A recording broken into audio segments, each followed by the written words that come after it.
سامعین و ناظرین کرام، السلام علیکم ورحمۃ اللہ وبرکاتہ۔ درس قرآن کے سلسلے میں حاضر ہیں۔ اعوذ باللہ من الشیطان الرجیم، بسم اللہ الرحمن الرحیم۔ ان الذین کفروا سواء علیہم أأنذرتهم أم لم تنذرهم لا يؤمنون۔ ختم الله على قلوبهم وعلى سمعهم وعلى أبصارهم غشاوة ولهم عذاب عظيم۔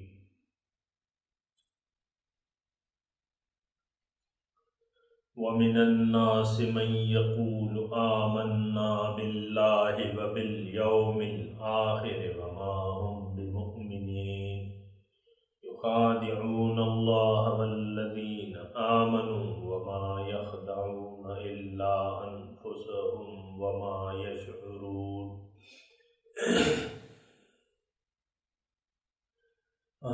ان الذين كفروا، بے شک وہ لوگ جنہوں نے انکار کیا، سواء علیہم، برابر ہے ان کے لیے، انذرتہم، اگر آپ انہیں ڈرائیں اللہ کے عذاب سے یا نہ ڈرائیں، ام لم تنذرہم لا یؤمنون، وہ ایمان نہیں لائیں گے۔ ختم اللہ علی قلوبہم، اللہ نے مہر لگا دی ہے ان کے دلوں پہ، وعلی سمعہم، اور ان کے کانوں پہ، وعلی ابصارہم غشاوۃ، اور ان کی آنکھوں پہ پردے ہیں، وَلَهُمْ عَذَابٌ عَظِيمٌ، ان کے لیے عظیم عذاب ہے۔ وَمِنَ النَّاسِ مَن يَقُولُ آمَنَّا بِاللَّهِ، اور لوگوں میں سے بعض ایسے ہیں جو کہتے ہیں کہ ہم ایمان لے آئے اللہ پہ اور آخرت کے دن پہ، حالانکہ یہ یقین کرنے والے نہیں ہیں۔ یخادعون اللہ، دھوکہ دینے کی کوشش کر رہے ہیں اللہ کو اور ایمان والوں کو۔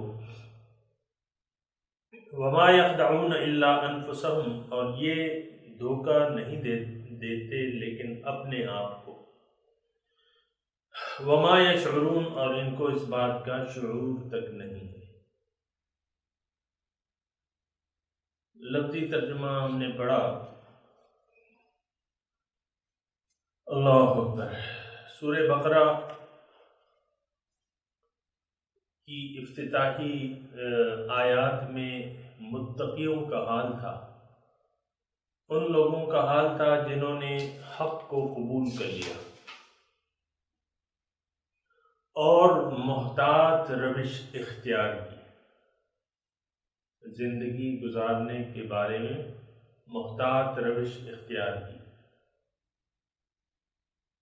تو ان لوگوں کا تذکرہ تھا، اور پھر ان کی صفات کا تذکرہ تھا، اور پھر یہ اللہ تعالیٰ نے بیان کیا کہ یہی لوگ جو ہیں ہدایت پہ ہیں اپنے رب کی طرف سے، اور یہی لوگ کامیاب ہیں۔ اس کے برمقابل وہ لوگ، آج کا سبق یہ ہے کہ وہ لوگ جنہوں نے انکار کیا۔ قرآن پاک عام طور پہ تھوڑا سا یہ ذہن نشین ہونا چاہیے کہ ہم کچھ ایسے تراجم سے واقف ہو گئے ہیں جو ہمارے اپنے ایجاد کردہ ہیں، یا ان کے پیچھے ہمارے کچھ مخصوص خیالات ہوتے ہیں، اور قرآن کا جو مقصد ہے یا منشا ہے وہ ہم قبول کرنے پہ آمادہ نہیں ہوتے۔ آج کا جو سبق ہے، ان الذین کفروا سواء علیہم اانذرتہم ام لم تنذرہم لا یؤمنون، لفظی ترجمہ میں نے بتایا کہ وہ لوگ جنہوں نے انکار کیا یا کفر کی روش اختیار کی۔ یہ ایک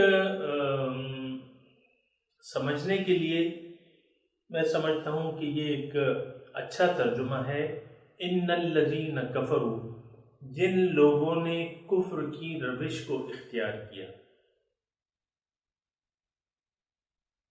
تو ایک دیکھیں ہوتی ہے ایمان کی روش، اس کے بارے میں اللہ تعالیٰ نے بیان کر دیا ہمیں کہ ایمان والوں کی روش اور صفات کیا ہے۔ اس کے بارے میں ہم نے تفصیلی گفتگو کی ہے، لیکن اب اس کے برمقابل ایک اور طبقہ ہے جو اہل ایمان کی روش کو اختیار کرنے پر عملاً آمادہ نہیں ہے۔ مثال کے طور پہ احتیاط کی روش نہیں اختیار کرتے وہ لوگ اپنی زندگی میں۔ تو دیکھیں، میری تھوڑی سی گزارش یہ ہے کہ نام پہ دھوکہ نہ ہو، کسی کے نام پہ یا نام سے اس کے اقرار کرنے سے دھوکہ نہ کھائیں۔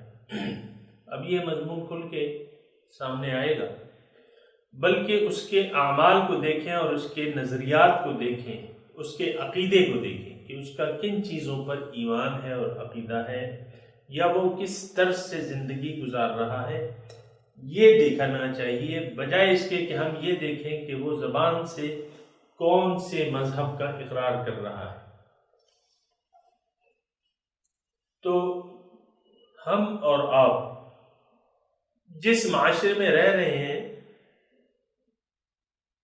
تو یہ لوگ جو ہیں یہ زبان سے کلمہ ایمان کہہ دینے کو کافی سمجھتے ہیں۔ کلمہ شہادت اس نے پڑھ لیا ہے تو اب یہ سمجھتے ہیں کہ ہم مسلمان ہیں، چاہے جو کچھ بھی ہو جائے، ہمارے اعمال، ہمارے عقائد، ہمارے نظریات جیسے بھی ہوں، ہم مسلمان ہیں۔ یہ بات درست نہیں ہے، اور یہ حقائق کے بھی خلاف ہے۔ اگر آپ سوچیں، حقائق کے بھی خلاف ہے۔ یہ حقیقت تو حقیقت ہوتی ہے، اور حقیقت وہ ہوتی ہے جس کو آپ مان جائیں اور جس پر آپ عمل کریں۔ وہ حقیقت یعنی جس چیز کو آپ کا دل قبول کرنے سے انکاری ہو، یا جس کے مطابق آپ عمل کرنے سے انکاری ہوں، تو آپ زبان سے بھلے جو کچھ بھی کہتے رہیں، اس کا اعتماد نہیں ہوتا۔ اب دیکھیں نا، بعض ہمارے معاشرے میں ہمیں ایسے لوگوں سے سابقہ پڑتا ہے جن کی جھوٹ جو ہے وہ عادت بن جاتی ہے۔ ہمارا معاشرے میں کچھ ایسے لوگوں سے واسطہ پڑ جاتا ہے یا پڑا ہوگا، آپ دیکھ لیں کہ جھوٹ ان کی عادت ثانیہ بن جاتی ہے، تو پھر آپ ان کی کسی بات کا یقین ہی نہیں کرتے۔ جو آدمی جھوٹ کا عادت ہو جاتا ہے اور آپ کے ساتھ اس کی جھوٹ کی یعنی کئی تجربات ہو چکے ہیں، تو آپ کسی بھی بات کا اس کا یقین نہیں کرتے۔ تو ایسے ہی بات کچھ یہاں بھی ہے کہ زبان سے کہہ دینے کو کوئی یعنی مسلمان یا کافر نہیں بن جاتا۔ ہاں، البتہ اس میں اتنا ہے کہ جو فقہی مسئلہ ہے کہ آپ نے اگر زبان سے کلمہ کفر کہہ دیا تو پھر آپ پہ کفر ثابت ہو جاتا ہے، وہ ایک الگ مسئلہ ہے۔ آج تو ہم بات کر رہے ہیں کہ ان الذین کفروا کا کیا مطلب ہے۔ وہ لوگ جنہوں نے انکار کیا، کس چیز سے انکار کیا؟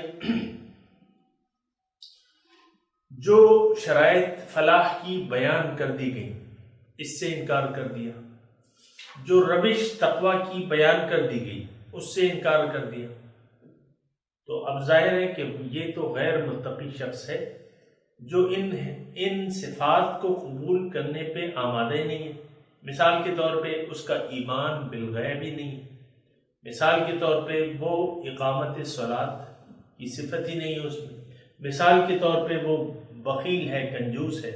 مثال کے طور پہ اس کا یقین نہیں ہے کہ جو کتابیں ہیں یا جو اللہ تعالیٰ کا دین ہے اس کو بحیثیت طرز زندگی کے قبول کرنے پہ آمادہ نہیں ہے، اس کا جو اعمال ہیں اس میں وہ آخرت کو ملحوظ رکھ کے وہ اعمال نہیں کر رہا، تو یہ صفات جو بھی ان صفات سے عملاً انکار کرتا ہے، یعنی اس کا مطلب یہ ہے کہ ان الذین کفروا، جن لوگوں نے کفر کی روش اختیار کر لی، لیکن شان نزول کے اعتبار سے چونکہ اب اللہ تعالیٰ کھل کے بیان کر رہا ہے ان لوگوں کو جو ان صفات کو یا اس تقوی کی روش کو اختیار کر لینے سے انکاری ہے، تو اس میں جو ہم اس وقت آیت پڑھ رہے ہیں اس میں یعنی زبانی، قولی اور عملی دونوں انکار شامل ہیں۔ اور اس کے بعد جو آیت آتی ہے وَمِنَ النَّاسِ مَن يَقُولُ آمَنَّا بِاللَّهِ وَبِالْيَوْمِ الْآخِرِ وَمَا هُم بِمُؤْمِنِينَ، اس میں پھر جو ہے قولی اقرار ہے اور فعلی انکار ہے، تو اس کا تذکرہ بیان ہو رہا ہے۔ ان الذین کفروا، جن لوگوں نے، شان نزول کے مطابق اگر میں اس کا کچھ بیان کروں تو وہ اس طرح ہوگا کہ یہ مدنی صورت ہے، پہلا سال ہجرت کا یہ اس کا نزول ہے۔ تو حضور صلی اللہ علیہ وسلم جب تشریف لائے تو تین بڑے گروہ تھے۔ ایک وہ گروہ تھا جس کو ہم کہتے تھے یہودی مشرک جو تھے، وہ ایک وہ تھا۔ دوسرے جو تھے وہ انصار تھے، یعنی مدینے کی اپنی آبادی، اپنے باشندے انصار۔ اور پھر اس میں انصار میں پھر ایک تو وہ لوگ تھے جنہوں نے یعنی دل سے ایمان قبول کر لیا تھا اور ان شرائط پر پورے اترتے تھے، ایمان کی شرائط پہ، اور ان میں پھر ایک گروہ ایسا تھا جو زبانی طور پہ مسلمان ہو گیا تھا، تو اس کا تذکرہ تو بعد میں آئے گا۔ ان الذین کفروا سے مراد شان نزول کے مطابق وہ یہودی ہیں جنہوں نے حضور صلی اللہ علیہ وسلم کی رسالت سے انکار کر دیا تھا اور ان کو رسول ماننے پہ آمادہ نہیں تھے اور نہ ہی اسلام قبول کرنے پہ آمادہ تھے۔ تو ان الذین کفروا، جن لوگوں نے انکار کر دیا قولاً اور عملاً، تو اب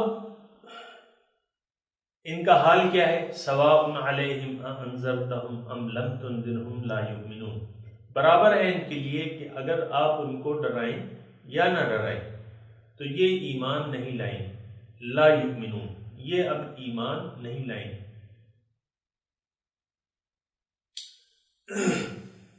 یعنی اس کا مطلب یہ ہے کہ جو شخص اپنے ارادے سے حق کو قبول کرنے پہ آمادہ نہیں ہوتا اور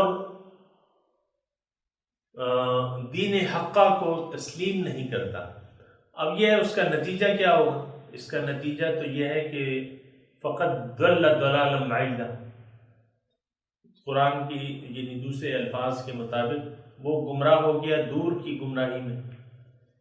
تو جب جو دور کی گمراہی میں جا پڑا، فقط ضل عن سواء السبیل، وہ گمراہ ہو گیا سیدھے راستے سے۔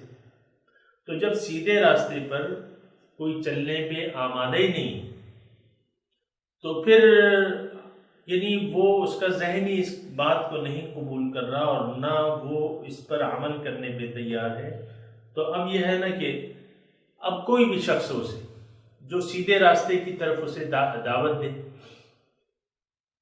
یا اس کے انکار کے نتیجے میں اس کو عذاب سے ڈرائے، تو وہ تو فیصلہ پہلے ہی کر چکا ہے کہ میں نے یہ عقیدہ نہیں ماننا، یہ بات نہیں ماننی، وہ تو پہلے ہی اس بات کا انکار کر چکا ہے۔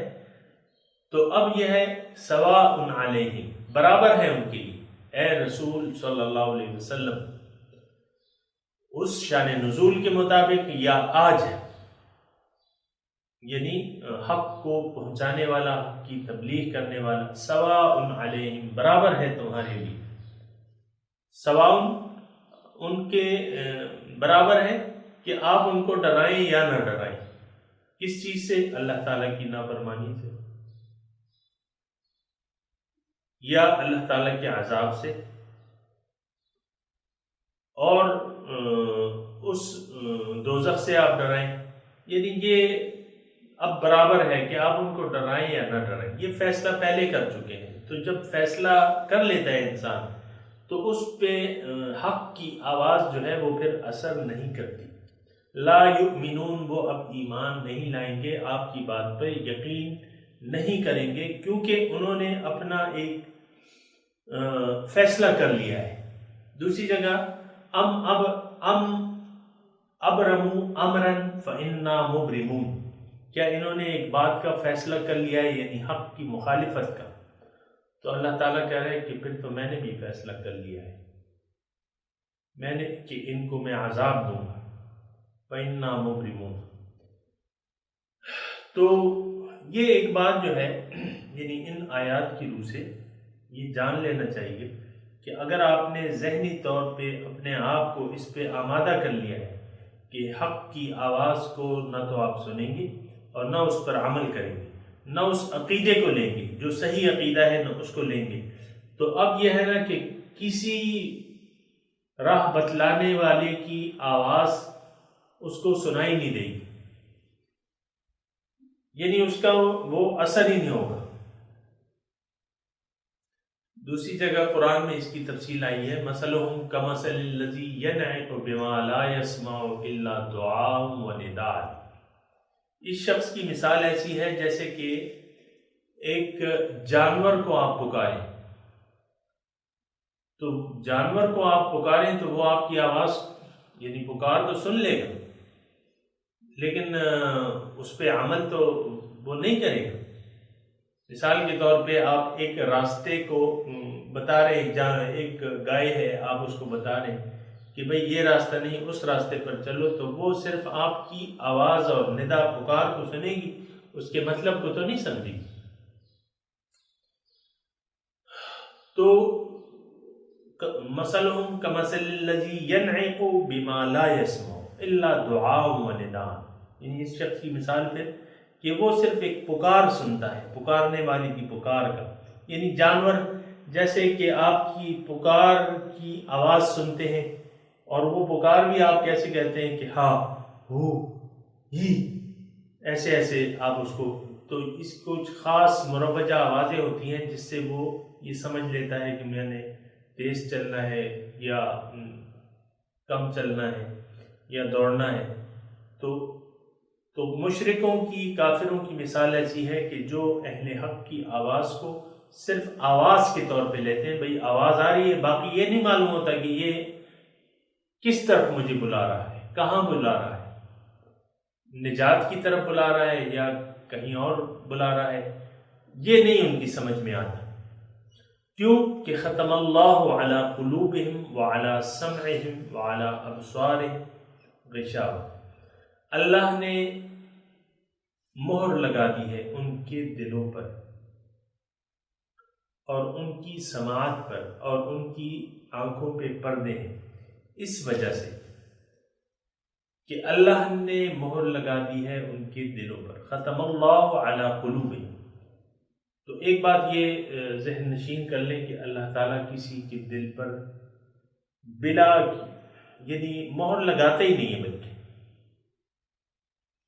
لفظی ترجمہ تو یہی ہے، ختم اللہ نے مہر لگا دی ہے، لیکن اس کا مراد یہ ہے کہ اللہ کے قانون کے مطابق ان کے دلوں پہ مہر لگ گئی ہے. تو قانون الہی کیا ہے؟ قانون الہی دیکھیں، ایک اللہ تعالیٰ کا قانون ہے قرآن، اور ایک اللہ تعالیٰ کا اس کائنات میں ایک قانون چل رہا ہے، قوانین قدرت جنسے ہم کہتے ہیں. ایک کتاب قرآن ہے، ایک کتاب صحیفہ کائنات ہے. اس میں اللہ تعالیٰ نے ہر چیز کے لیے کچھ اصول اور قوانین مرتب کر دیے ہیں، ہر چیز کے بارے میں. مثال کے طور پہ آگ جو ہے، قانون کیا ہے؟ آگ جلاتی ہے، چھری جو ہے وہ کاٹتی ہے، اور پانی کی اپنی صفات ہیں، ہوا کی اپنی صفات ہیں. تو ہر چیز میں اللہ تعالیٰ نے ایک صفت اور قانون رکھ دیا ہے. دوسری یہ کہ پھر ان قوانین کی اگر ان کے یعنی سائنس کیا ہے آج کل؟ سائنس یہ ہے کہ آپ قوانین قدرت کو معلوم کر کے ان سے بہتر طریقے سے کام لے سکیں. تمام آپ سائنس کو دیکھ لیں اسی طریقے سے پہلے ایک چیز کا قانون معلوم کرتی ہے، اس کے مطابق پھر ایک ایجاد کرتی ہے. تو اللہ تعالیٰ کے قوانین ہیں. قوانین مطلب یہ ہے کہ قوانین ایک ایسی چیز ہے جو قدرتی چیزیں ہیں، قدرتی طور پہ ظہور پذیر ہوتی ہیں. مثال کے طور پہ آپ بھوکے ہیں تو آپ کھانا کھائیں گے تو آپ کا پیٹ بھر جائے گا، نہیں کھائیں گے تو آپ بھوکے رہیں گے. پیاسے ہیں، پانی پی لیں تو آپ کی پیاس بجھ جائے گی، نہیں پئیں گے تو آپ کی پیاس نہیں بجھے گی. تو یہ قوانین قدرت ہیں. بس یہ قدرتاً یہ چیزیں جو ہیں یہ ظہور پذیر ہوتی رہتی ہیں. اسی طرح روحانی کچھ قوانین اللہ تعالیٰ نے بنا دیے ہیں ہدایت کے بارے میں اور ضلالت کے بارے میں. گمراہی کے اور ہدایت کے اللہ تعالیٰ نے قوانین بنا دیے ہیں. مثال کے طور پہ آپ کو حق کی آواز آئی، آپ اس پر سمجھ گئے، پھر آپ نے اس سے انکار کر دیا، تو پھر یہ ہے کہ وہ قانون یہ ہے کہ اب یہ ہے نا کہ اللہ تعالیٰ تو زبردستی نہیں کہتا. قانون یہ ہے کہ آپ کو اس حالت پہ رہنے دیا جاتا ہے، یعنی گمراہی پر آپ کو رہنے دیا جاتا ہے. ہدایت کی آواز آئی، آپ نے قبول کر لی، آپ کو پھر ہدایت پہ اللہ تعالیٰ چھوڑ دے گا، ہدایت کی راہ آپ کو دے گا. اللہ تعالیٰ قرآن میں فرماتا ہے کُلًّا نُمِدُّ ہَؤُلَاءِ وَہَؤُلَاءِ، ہر شخص کو ہم امداد دیتے ہیں، توفیق دیتے ہیں، مدد کرتے ہیں، ہاں ان کو بھی اور ان کو بھی. جو گمراہی کے راستے پر چلنا چاہتا ہے اللہ تعالیٰ کہتا ہے میں اس کا ہاتھ نہیں روکتا، اس کے ساتھ زبردستی نہیں کرتا، اس کا ہاتھ نہیں روکتا، بلکہ اختیار اللہ تعالیٰ نے انسان کو دیا ہوا ہے ہدایت قبول کرنے کا، یہ گمراہی اختیار کرنے کا. اب اللہ تعالیٰ اس میں زبردستی نہیں کرتا. اتنا ضرور ہے کہ ہدایت کے اسباب اس نے مہیا کر دیے ہیں.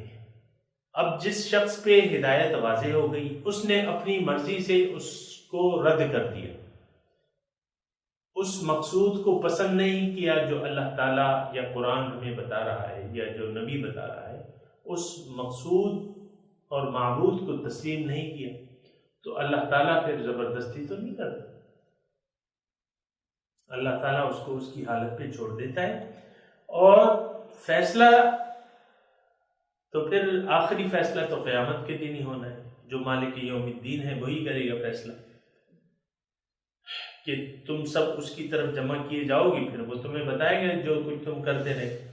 تو قوانین ہدایت جو ہیں وہ یہ ہیں، قوانین گمراہی، قوانین ہدایت وہ یہ ہیں کہ انسان حق کی آواز کو نظر انداز کر دے تو پھر اللہ تعالیٰ اس پہ زبردستی نہیں کرتے، اور اس کو وَيَمُدُّهُمْ فِي طُغْيَانِهِمْ يَعْمَهُونَ، ان کو میں ڈھیل دیے جاتا ہوں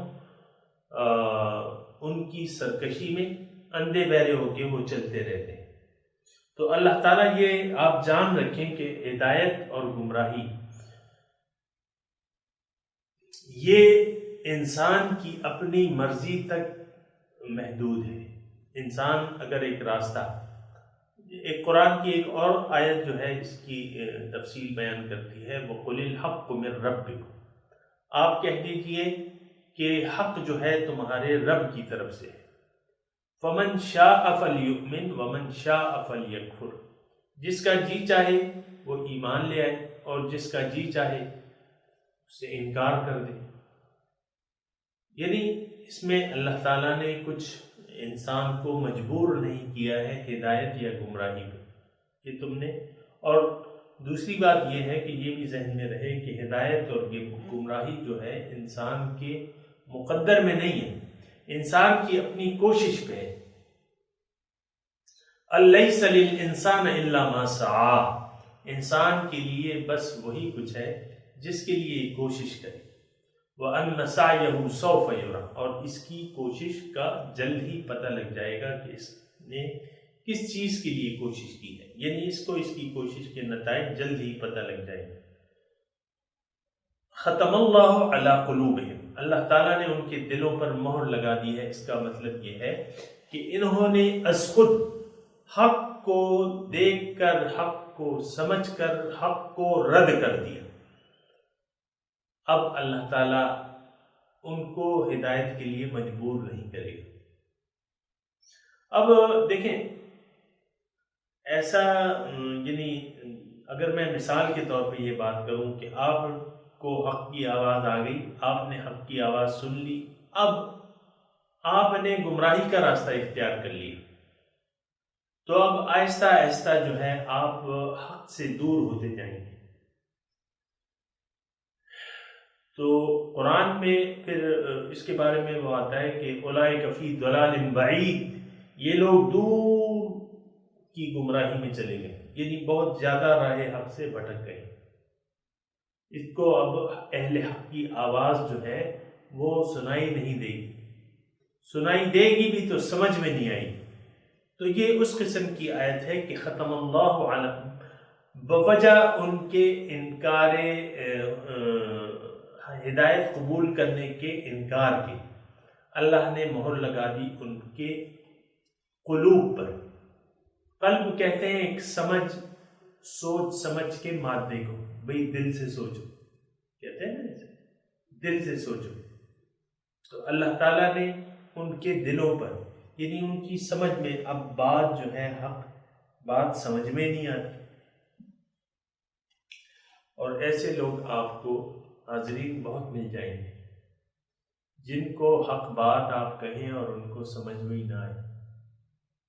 یہ حق کی جو رسپانس ہے وہ اتنا کم کیوں ہے کہ لوگوں کو سمجھ میں نہیں آتی بات ہے۔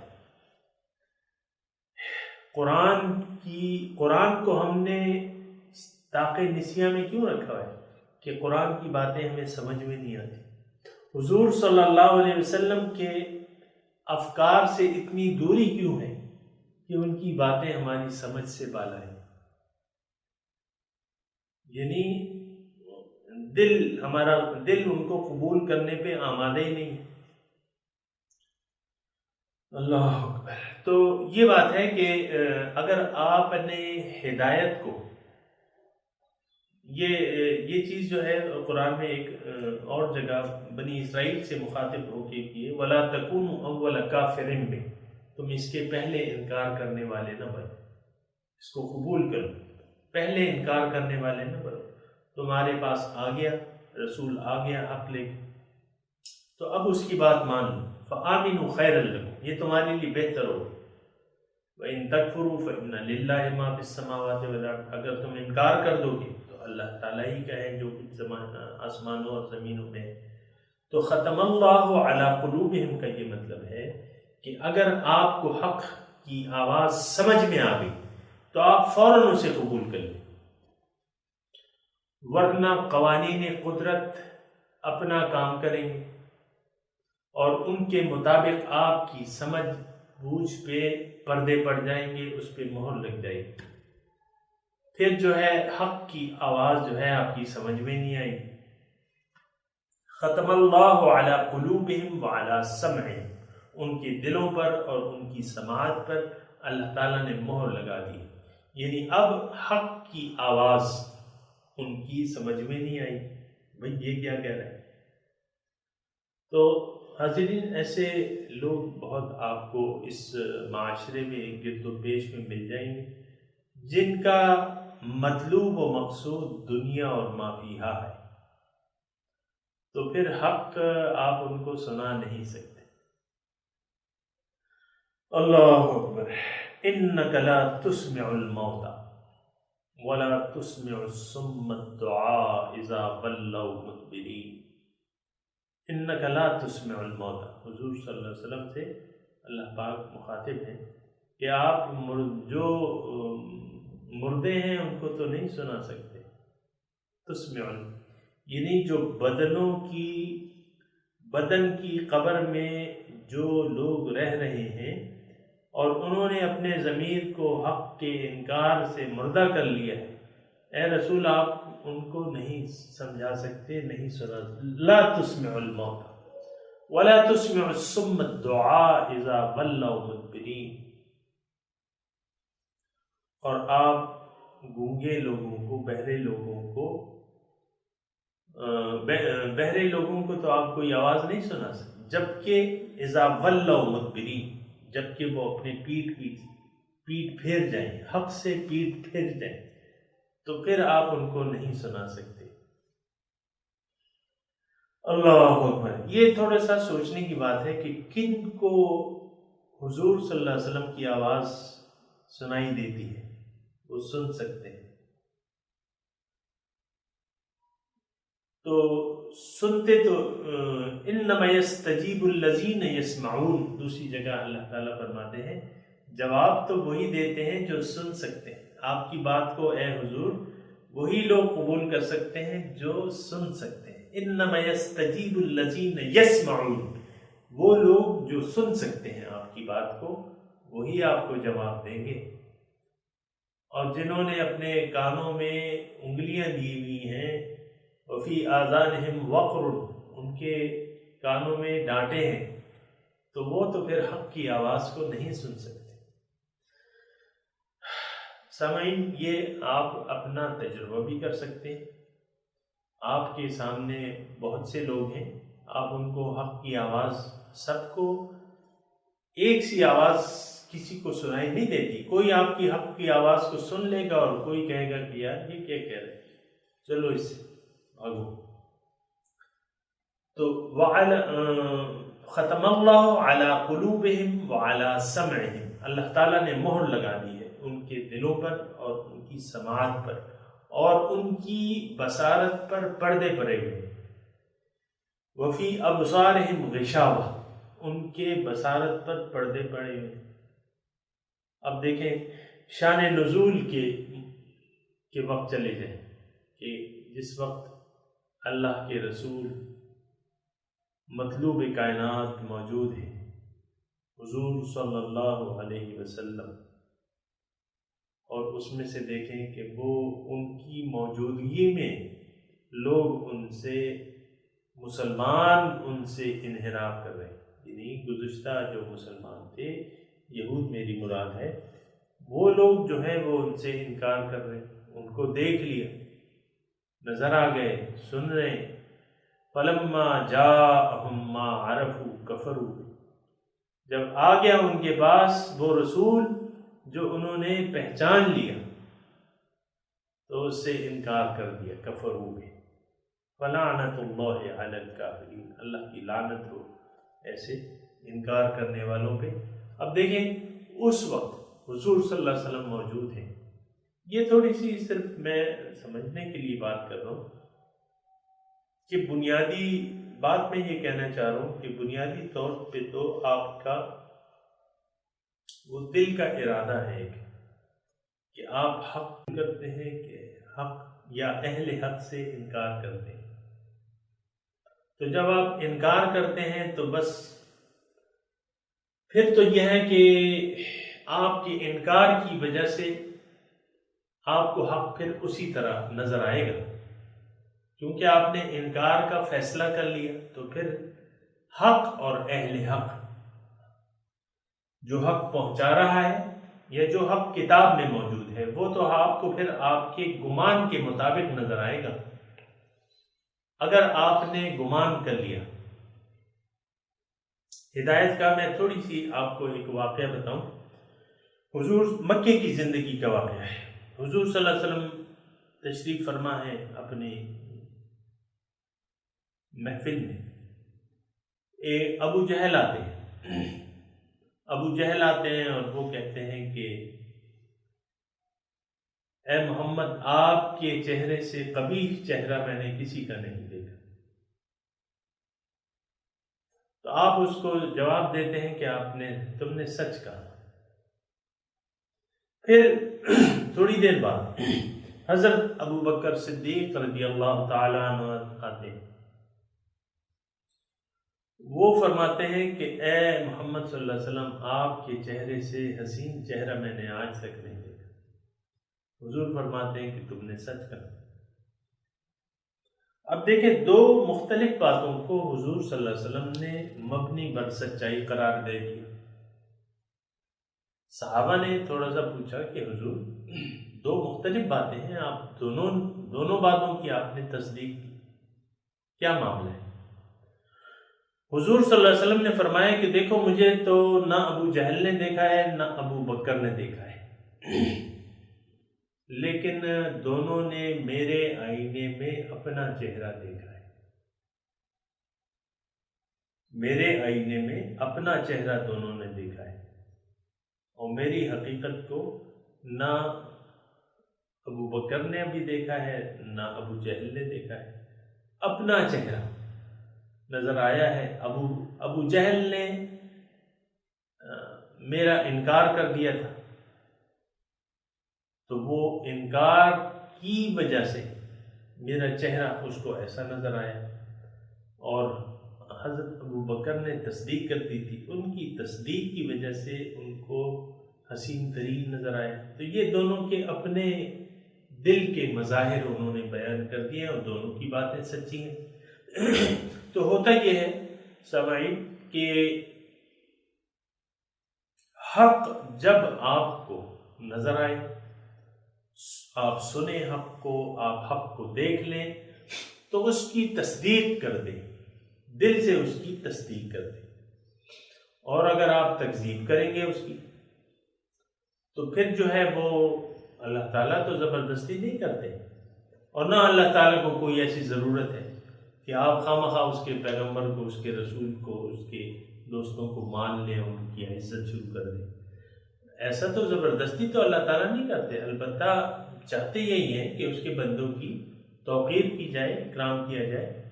تو بنیادی طور پہ جو ہے وہ ہمارے اپنے ارادہ جو ہے اس کے اثرات ہماری پھر قلب پہ بھی پڑتے ہیں، سماعت پہ بھی پڑتے ہیں، اور آنکھوں بھی پڑتے ہیں۔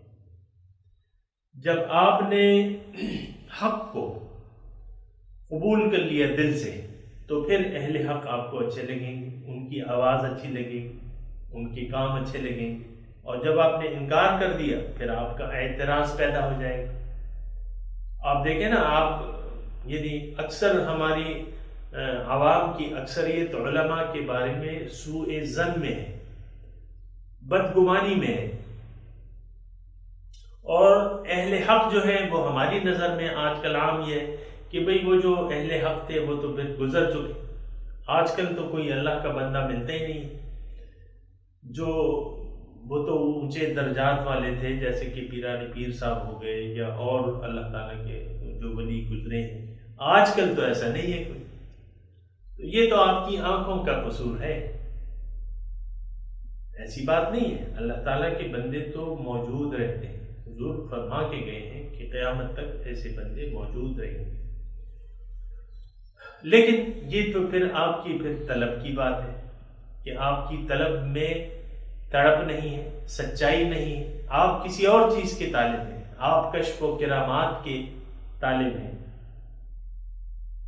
جو آپ کے سامنے کچھ انوکھی، کچھ ایسی باتیں، خرق عادت باتیں آپ کے سامنے کہے، آپ سمجھیں گی کہ بھئی یہ تو بڑا اللہ کا ولی ہے، بزرگ ہے، دیکھو میں نے جو چاہا وہ کر دیا اس نے، یا جو میرے دل میں تھا اس نے جان لیا، یہ تو بڑا آدمی ہے۔ بات یہ نہیں ہے۔ اللہ اکبر، تھوڑا سا یعنی سمجھ لینا چاہیے۔ ختم اللہ علی قلوبہم وعلی سمعہم وعلی ابصارہم غشاوہ، ان کے دلوں پر، سماعت پر مہر لگ دی ہے، اللہ تعالی نے لگا دی ہے، اور ان کی جو بصیرت ہے اس پر پردے پڑیں گے۔ اس کا یہ مطلب نہیں ہوتا، حقیقی مطلب نہیں ہے کہ آنکھوں پہ پردہ آ گیا، نہیں، اس کا مطلب یہ ہے کہ اب وہ حق اور اہل حق کو پہچان نہیں سکیں گے، کیوں کہ انہوں نے از خود ہدایت سے اور اہل حق سے انکار کر دیا۔ تو اب ان پہ آنکھوں پر پردے پڑیں، کیونکہ اللہ تعالیٰ تو بے نیاز ہے، ٹھیک ہے، اگر تمہیں نہیں پسند حق کو، اللہ تعالیٰ کہتا ہے میں بھی تم پہ زبردستی نہیں کرتا، کرتے رہو، تم اپنا عمل کرو، ہم اپنا عمل کریں گے۔ وَلَهُمْ عَذَابٌ عَظِيمٌ، ان کے لیے عظیم عذاب ہے۔ گزر تو ہم ان آیات سے سکتے ہیں، لیکن گزرنا نہیں چاہیے، دیکھنا چاہیے۔ اللہ تعالیٰ فرما رہا ہے کہ ان کے لیے عظیم عذاب ہے، تو یعنی ہمیں قرآن کے، جیسے کہ میں آپ کو بتا چکا ہوں کہ قرآن کے ترازو میں ہمیں اپنے آپ کو تولنا ہوگا کہ کیا ہم ان لوگوں میں سے تو شامل نہیں ہیں جو حق کے متلاشی نہیں، جو حق کی آواز کو سننے پہ آمادہ نہیں، جو حق کو قبول کرنے پہ آمادہ نہیں، جو حق کو دیکھنے کی خواہش نہیں رکھتے۔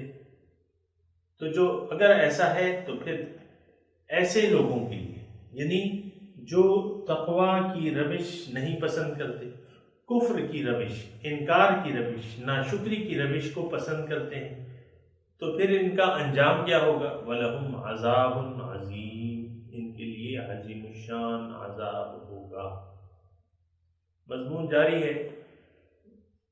ایک آج حدیث شریف، چونکہ ہمارا ایک طریقہ کار رہا ہے ہمارے شیخ کا کہ ہر درس کے بعد وہ ایک حدیث شریف، حدیث میں سے انتخاب کر کے ہمیں احادیث سنایا کرتے تھے، اور قرآن اور حدیث جو ہے وہ دونوں ہدایت کے منبع ہے۔ تو حدیث کو ہم یعنی اگر درس ہو رہا ہے تو یعنی حدیث کو ہم نظر انداز نہیں کر سکتے، حضور صلی اللہ علیہ وسلم کی باتوں کو نظر انداز نہیں کر سکتے۔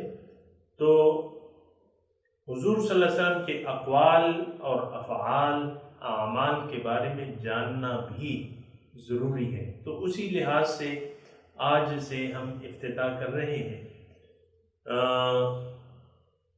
حدیث شریف سے انتخاب کا،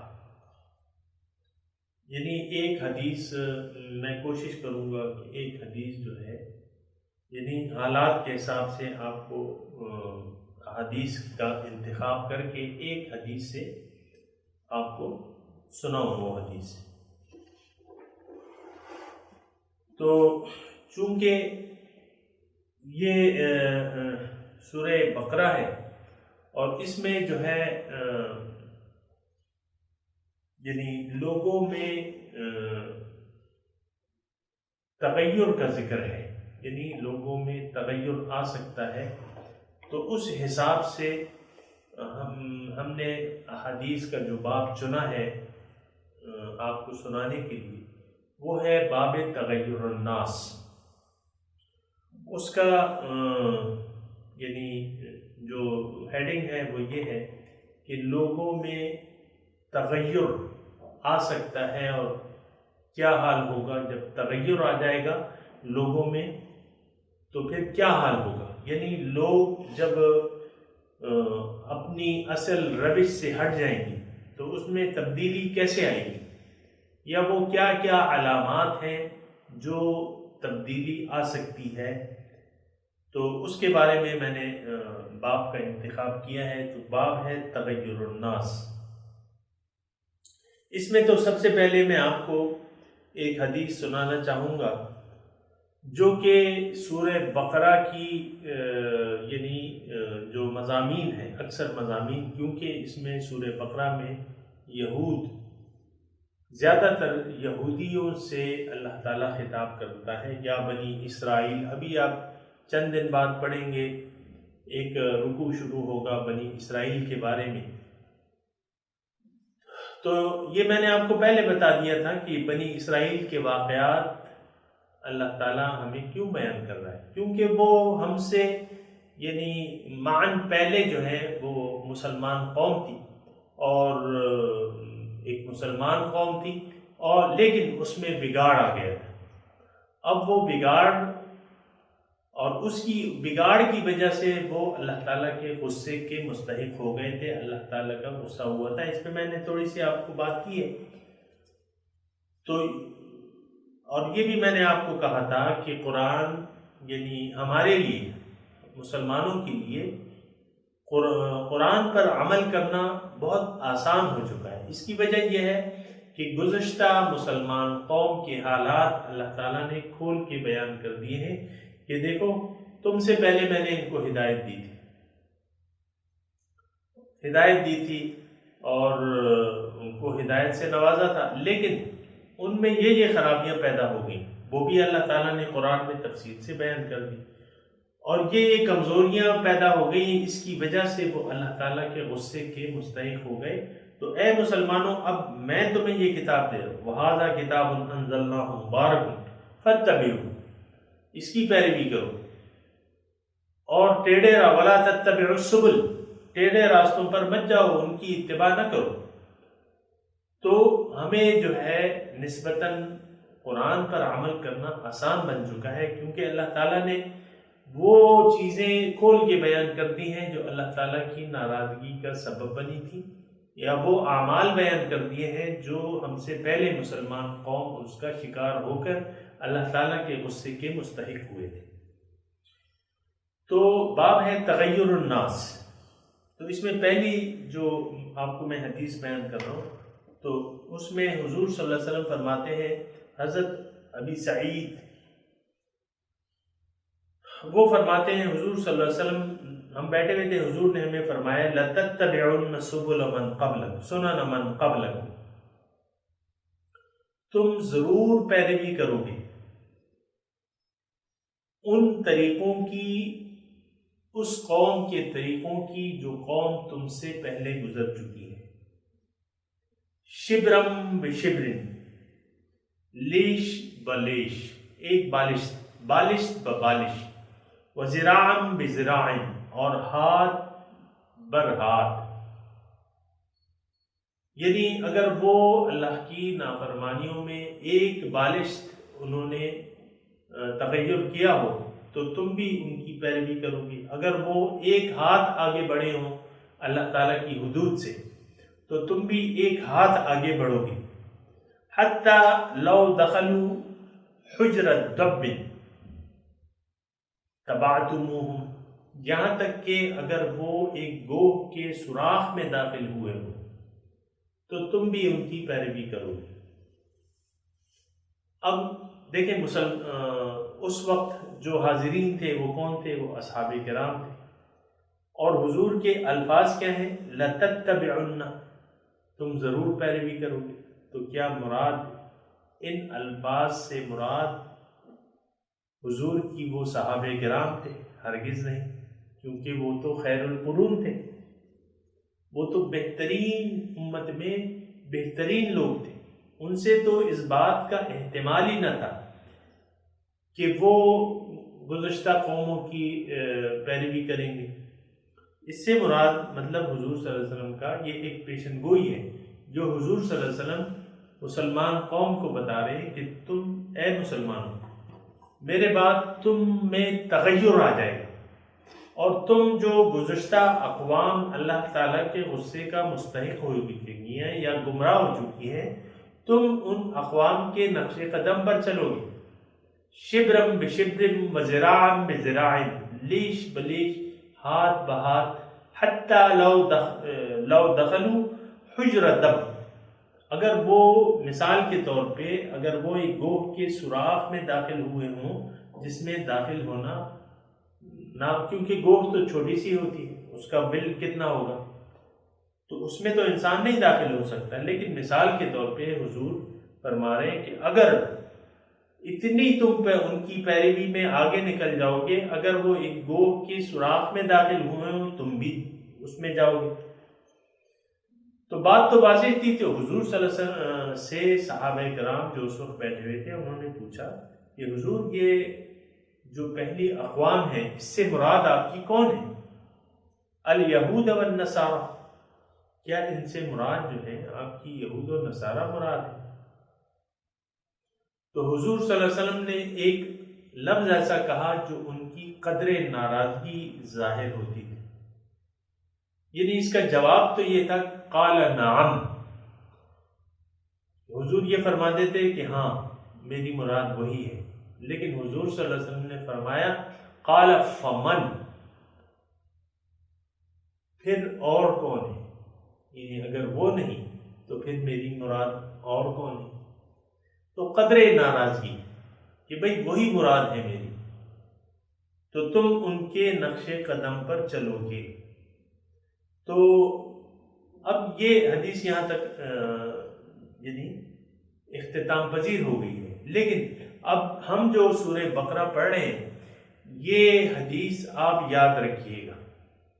سورہ بقرہ کے تناظر میں یہ حدیث جو ہے آپ یاد رکھیے گا کہ بھئی، اور پھر ان کے جو افعال اللہ تعالیٰ اعمال بیان کر رہا ہے تو پھر دیکھیے گا کہ ہم تو کہیں ایسا نہیں ہوئے جیسا کہ وہ لوگ تھے، کہیں ایسا ہم تو نہ تھے. تو یہ حدیث جو ہے یہ یاد رکھنے کے بنیادی حدیث ہے. حضور صلی اللہ علیہ وسلم نے اس میں پیشن گوئی کی ہے کہ آپ ایسا کرو گے. تو اس کا یہ مطلب نہیں، یہ تو حضور صلی اللہ علیہ وسلم کا علم تھا جو اپنے علم سے وہ دیکھ رہے تھے. اس کا مطلب یہ ہے کہ اے اصحاب، اے میری امت، ایسا نہیں کہ تم ان لوگوں کے نقش قدم پر چلنے لگو جیسا کہ انہوں نے کیا ہے. تو یہ حضور صلی اللہ علیہ وسلم ہمیں بیدار کر رہے ہیں کہ تم جب بھی یعنی اپنی امت کو مخاطب کر کے کہ جب تم دین پر عمل کرو تو ایسا نہ کرو جس طرح انہوں نے کیا ہے. مضامین یہ اس باب کی حدیث کے مضامین ابھی جاری رہیں گے. وآخر دعوانا ان الحمد للہ رب العالمین، والسلام علیکم ورحمۃ اللہ وبرکاتہ.